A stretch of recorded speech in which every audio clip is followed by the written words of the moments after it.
आसतु आज आम ब्राह्मी शाग रोषे करवा। प्रथमे मु शाग को भल भाव धोईदेली 2-3 थर।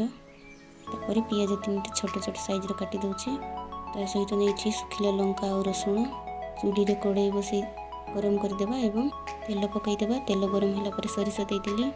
सरिष फुटी गला पर सुखिला लंका देदेवा। तापर रसुण और पियाज पकईदेवा।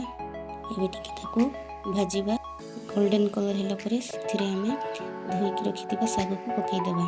अल्प अल्प करी पकईदेवा। देखंतु पकईकी आमे टिके भाजीदेवा एपट सेपट करके। तापर आमे खड़ाणी बंद करदेवा। एबे आमे स्वाद अनुसार लूण देदेवा। सहित मुझे टिके अमचूर पाउडर पकईली। अमचूर पाउडर पकईले शागरे बहुत भल टेस्ट आसे। से टिके टिके पकईदेली। टिके भाजीदेवा एवं ओल्लईदेवा। एबे गरम गरम भात सहित खाई पारिबे। ब्राह्मी शाग आपको केमती लगे कमेंट लिखि जणातु।